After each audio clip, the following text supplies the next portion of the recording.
Well, the pandemic has thrown the world of logistics into a tailspin. Pretty much everything that could go wrong has gone wrong. Our supply chains have turned out to be a lot less resilient than we thought. And in some cases, it's been a life-threatening crisis if we think back to the beginning of the pandemic and the shortage of masks and PPE. We will all remember the single container ship stuck in the Suez Canal that became the meme for our times. Where are we today with freight rates dropping off a little, chip shortages enduring? Is the worst over? Is Christmas cancelled? How do we fix it? Here to talk with me about that, my panelists, and I will jump right in. Ankiti, you run a major retail platform. Tell us, what does it look like from your perspective today? How bad is it? Is it getting better? So I think there are two problems with the supply chain right now. One is an immediate problem, that there's a lot of demand, and how do we meet it? There just isn't enough stuff that has been manufactured across different segments. There aren't enough people in the ports. There aren't enough containers to ship them. So yes, to your question of will there be a lot of inflation in all of our Christmas shopping, I think the short answer is yes.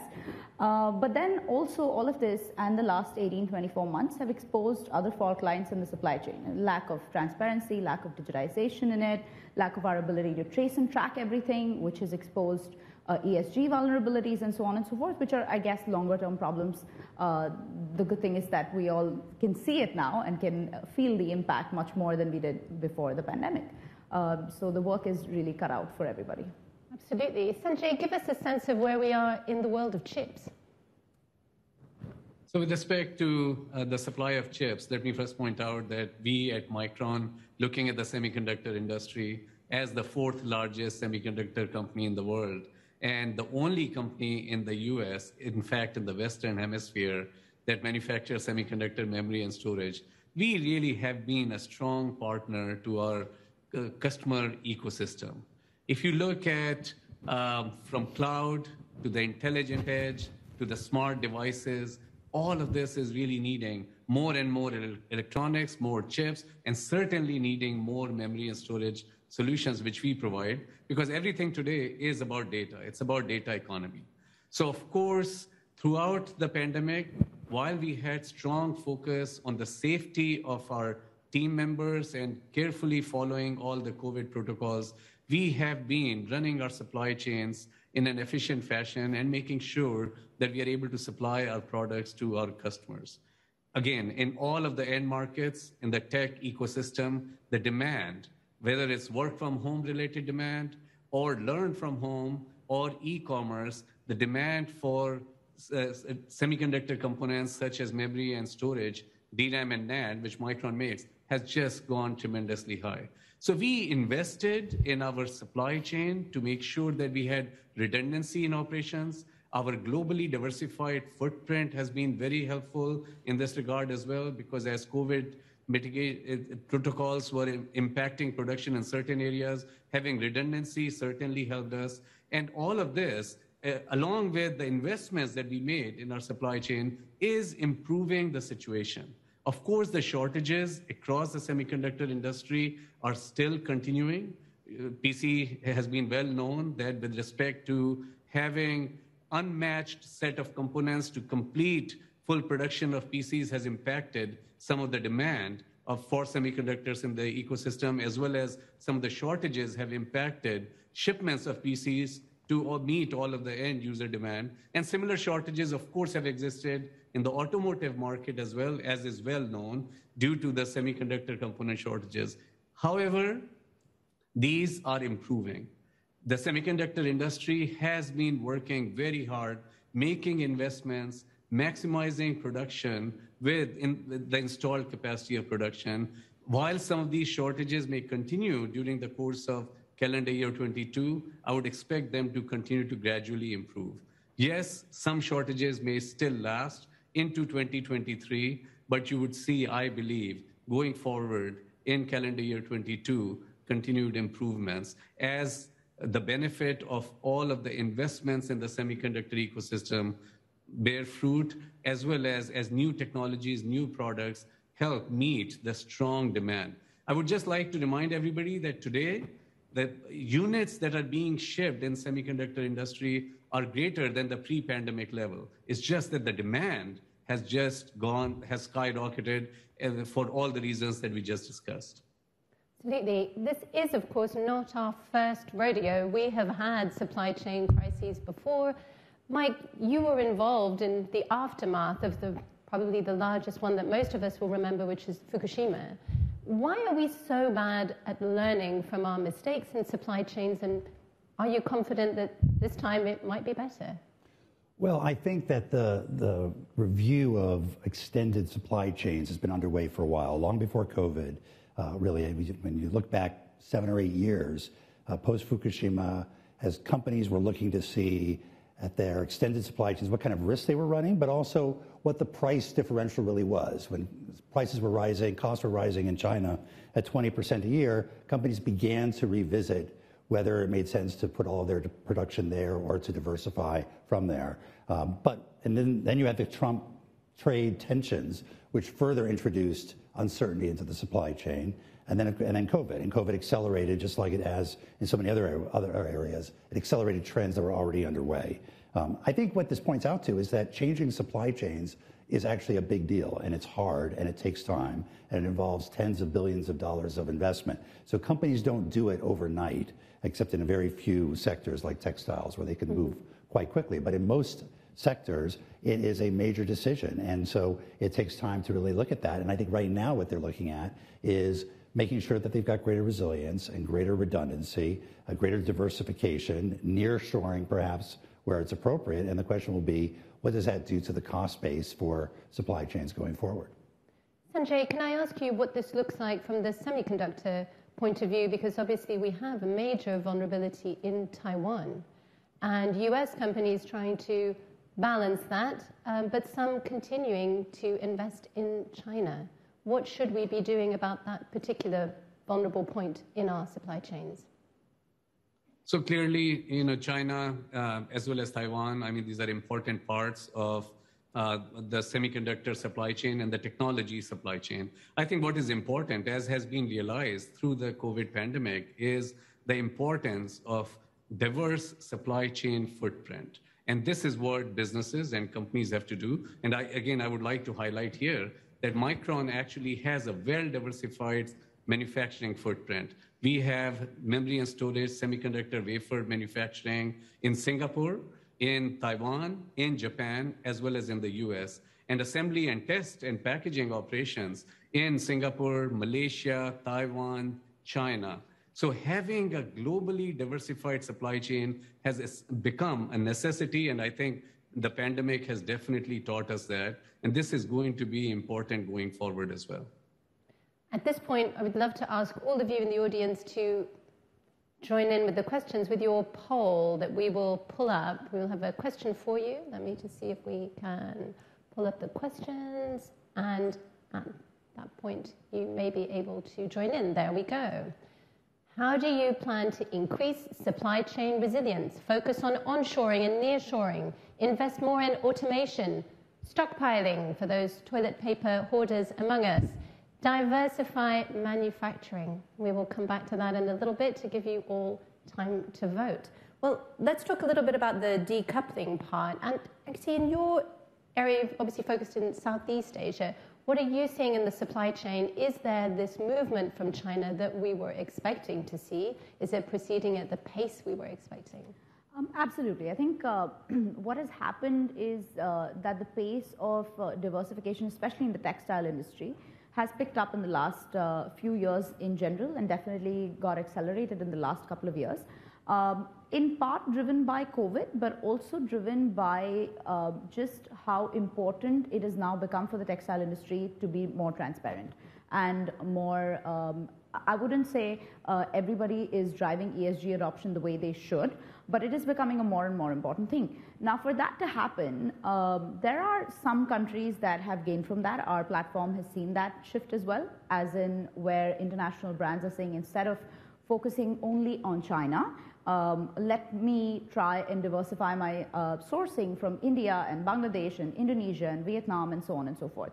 So there's definitely an acceleration in the growth rate of exports in the textile industry from these countries, which is enabled, of course, by technology and favorable regulations. And as you know, technology has played a big role in that, because in the last 4 or 5 years, the digitization of businesses that can export from this part of the world has really accelerated as well. So what China was able to do really well a few years ago, now a lot of countries in the ASEAN region and in South Asia are able to do well. They're able to digitize their factories. There are smart factories, provide data, provide complete transparency, which makes it a very good option, especially in the textile industry. And like you said, there is in our industry, because you need a constant liquidity of SKUs, a liquidity of supply, and you rarely work with 5 or 10 vendors for 5 or 10 years, this becomes a critical piece to solve. I was just going to ask you to come in on a little bit from the policy side, perhaps give us a sense of what in particular the US should do to protect its companies as all of this moves around.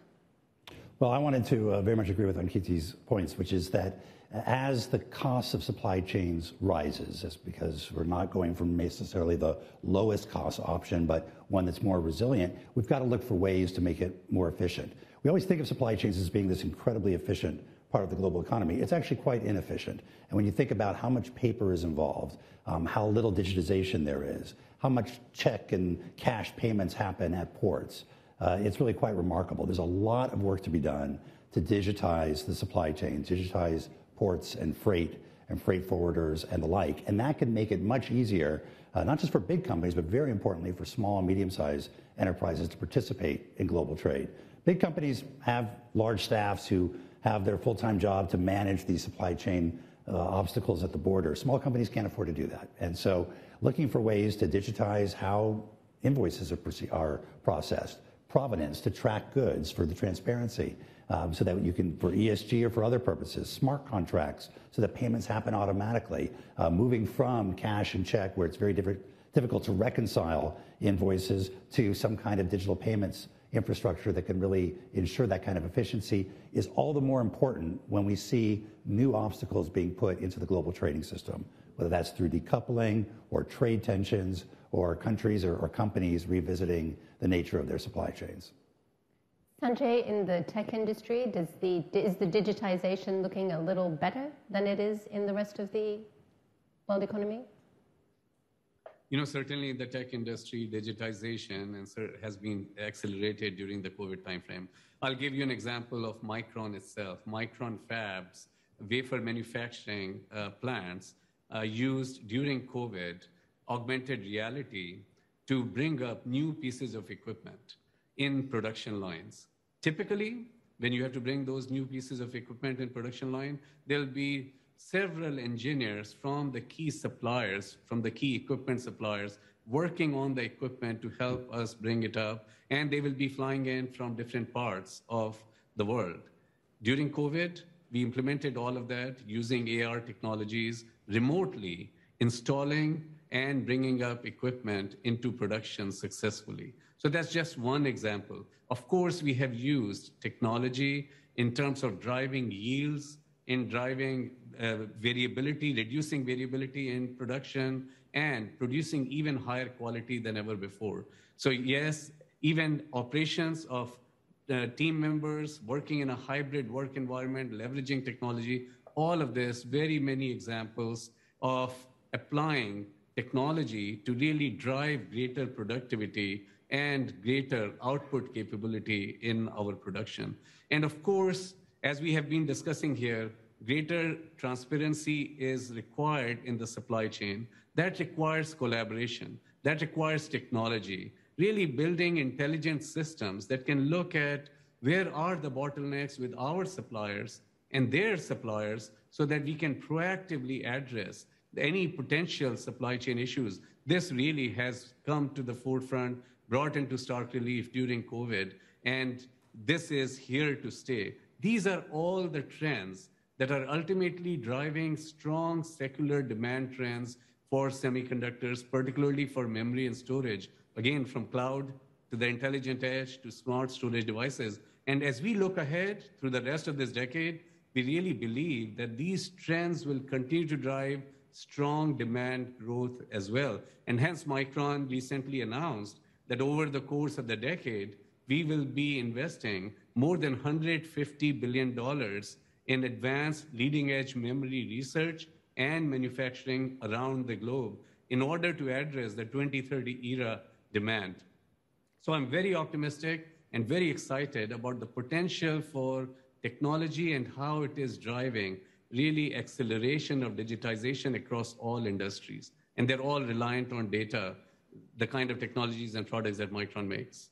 One of the surprising things about this crisis, obviously, has been how little digitization there was, how little transparency, how retailers had no idea where most of their material was. Actually, from with obviously the concrete experience that you have, then how does that feed through to, I think you've alluded a couple of times, to the ESG goals, to improving the sort of, especially the S part of it, the social responsibility? I think you're right. If you don't have data and if you don't have transparency, then you don't know if you're doing something that is right or wrong. So what most brands face across the world is that they just don't know where the product came from, who made it, was it made sustainably, was it made with social responsibility or not.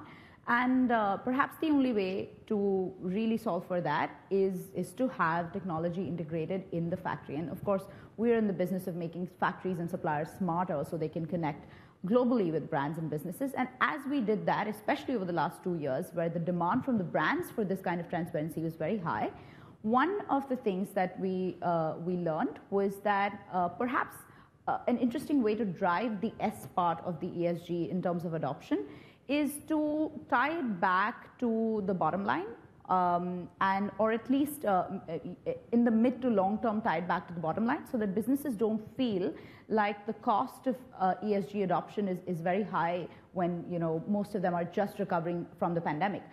For context, most of our buyers are brands or SMEs that are buying, so it's unfair to expect them to not think about their bottom line just as they're recovering from the pandemic, especially in retail and in textiles.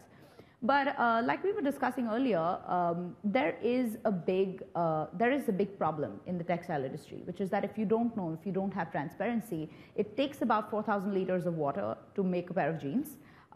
If you don't know whether that water was recycled, whether the waste from that plant was recycled, and these are fairly straightforward things to fix, you cannot take action backwards and more upstream in the supply chain. So the step one to doing anything with ESG, and especially the S part of ESG, is to have the information, for which obviously software is step one, and smart contracts, like he said, eventually blockchain, and perhaps more technology is required as upstream as possible. As upstream is where the yarn came from, or whether the cotton came from the farmer that you think it came from, and so on and so forth, all of which is extremely important and has accelerated dramatically in the last few months. We've seen massive growth in digitization being demanded by suppliers and buyers, rather than something that we have to convince them is the future. Yes, and of course consumers are much more aware of it. As part of the issue here is obviously you need consumers to drive that. And now for a long time we hadn't really thought about how our supply chains work. Now a lot of people will tell you where the 40-foot container prices are. What about the E part? With some of your previous hats on, Mike, the other thing that we can do here is obviously pressure on the E part. So, Absolutely. For example, say your electricity for your factory in Vietnam is generated by coal. This is a problem for us. How much do you expect that to come through as a result of improvements in the supply chain? Well, I think that's going to be absolutely critical. We just heard from John Kerry about the outcome of Glasgow and all the focus on net zero. For most companies, including my own, Mastercard, the vast majority of our greenhouse gas emissions are in our supply chain. They're not directly under our control. And that leads to the importance of transparency and working in collaboration with other major purchasers to help our supply chain go green as well. And that kind of pressure from one to another all the way down the supply chain is what's going to ultimately get us to net zero. It goes to the consumer piece of this as well. We recently came out with what we call a carbon calculator, which calculates your carbon footprint as you spend money on your card, and then gives you the opportunity to immediately offset it by a nature-based solution, by planting trees. And so it's a little bit of behavioral economics. It teaches consumers to be aware of what their supply chain is producing and what their role is in it, how it's contributing to climate change, but then also gives them an opportunity for action. And I think all of this focus on net zero, on climate change, is going to be part of this larger effort to bring greater transparency and raise the standards throughout the supply chain, and technology can play a critical role in helping that happen. Do your consumers pay up? Yeah, absolutely. I think when you give them the opportunity, consumers are the ones who are most concerned about going with brands that they view as sharing their values, of having the ability to have impact themselves. And so if you can give them that opportunity, the moment they learn that that ticket they just bought or that bag of groceries they just bought expanded the carbon footprint by X amount of kilograms, they're willing to then take action to have an offsetting impact. And that will send a message through the supply chain as well when consumers have that ability to send that message. Absolutely. Let's see the results of our poll and find out how many of you are stockpiling and how many are not. There we go. Diversify manufacturing and equally the first two. So it really is a fairly diverse set of results. Sanjay, would you like to comment? Is this something that you might have expected to see? I can't see your results, so I could not see what the survey results were. But there is no question, as I said earlier, that diversification of supply chain, global footprint is critically important. Transparency in the supply chain is absolutely important as well. And this is something we have been focused on, transparency with respect to our suppliers and their suppliers, but also greater transparency with customers in terms of what their roadmap is and what their forecasts are. And I really believe that during COVID times, the world has taken a step forward in terms of driving greater transparency. So these are certainly some of the important aspects. And as we look ahead at the opportunities, of course, as we look at diversification of the supply chains, you can see, particularly in the semiconductor space, that global governments are trying to define their policies because there is a clear recognition that how important semiconductors are to the economic growth, to the global economic growth, as well as various national security considerations. And therefore, the focus by various governments on resilient supply chains is important. This will be certainly enabling, I think, greater resiliency and supply chain capability in the future. And in this regard, certainly in the US, Secretary Raimondo, as well as Biden administration's focus is very well placed in terms of really building more resilient global supply chain for US, but same kind of efforts, as you can see, and as they have been discussed at the G20 recently as well, to really drive greater resiliency, and that requires greater diversification. So I would agree with the diversification piece. I could not see the other things that you had on that results here. Well, I am in a similar position to you because I broke my glasses on day one of this conference, so I am also reading it with some difficulty. But at this point, we can open to audience questions, so if anyone is out there, unfortunately, you do have to... It's a DIY approach today, so if you did want to ask a question, you put your hand up and we will spot you in the audience, wave a little, and we will see you and bring you a microphone. Clara, while we're waiting for a question, can I just add to what Sanjay just said, is I think there's an important role for government here and government policy, and putting on my old trade hat.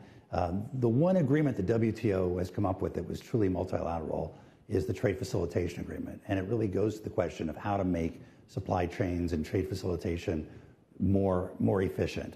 It really depends on having good rules of the road for the digital economy, allowing the free flow of data across borders, being able to use that data in a way that certainly protects the privacy of individuals, but also allows the efficiencies of an open digital economy to be enjoyed. And right now we're seeing a lot of countries head towards more protectionist measures when it comes to data, oftentimes driven by legitimate concerns, but working through those concerns, for example, on privacy, to protect individual privacy, but at the same time, allow data to flow in a way that allows supply chains to be more transparent, allows them to be more efficient, is going to be critical. And Secretary Raimondo was here a couple of days ago talking about a Indo-Pacific economic framework, partly around the idea of an open digital economy. That's going to be very important. Singapore has played a critical role in this region in establishing some strong standards and principles in that area. Absolutely. As you say, since something Singapore is very eager on. One of the other sort of policy aspects of this is antitrust. I mean, we do know that a lot of the issues in shipping came from the fact that we have a very small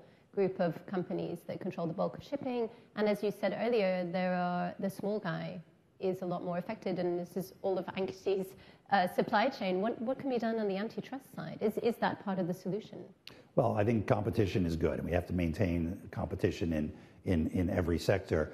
I think we also have to recognize that right now we're going through a particular demand and supply crunch.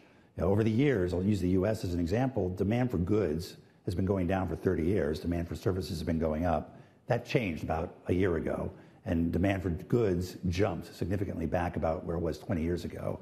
And until consumers stop buying as much goods and start going back to their traditional practices of services, as factories come more on board, as people get vaccinated around the world, as certain labor disjointedness gets addressed at the ports, then you'll begin to see, as Sanjay said, these sort of immediate constraints to be relieved a bit more. But over time, I think the issue is we need competition, and we need to make sure that we have as much openness as possible at the border. In the minute or so that we have left, I'd like you to give me one lesson that you think the world should take from this particular supply chain crisis. And I'll start with you, Ankiti. I think that manufacturing and supply chains, they all go together. They have, it may have been a forced transformation, but it's a permanent transformation towards responsible and digitized approach. So everything from digitizing manufacturing assembly lines to invoicing, contracts, etc. This is a permanent shift. So, and the role of technology is, it levels the playing field, and it will level the playing field with data and information. So I think every business should think about the future with that lens. Sanjay, what lessons should we take from this crisis? Because, of course, every crisis is an opportunity. I think it absolutely is a great opportunity, and I think some of the steps that have been taken are going to be helping tremendously. Transparency requires partnerships, strong partnerships between suppliers, strong partnership with customers and across the ecosystem is going to be critical. Into the end, it also requires partnership with trust, where transparency and accountability and commitment. I think these are the key aspects that will be important in continuing to address the supply chain crunch we have today. And of course, appropriate investments. And as Ankiti said, based on data, those investments are going to be essential, but relying on the transparency and trust of what is needed between the customers and the suppliers is going to be an important aspect as well. 2 minutes, Mike. 2 seconds, rather. I think striking that balance between efficiency and resilience and taking advantage of the fact that we have technology now available to us to establish that kind of trust and those kinds of flows. Thank you very much, Ankiti, Mike, Sanjay. Thank you very much for joining us. Thank you, all of you.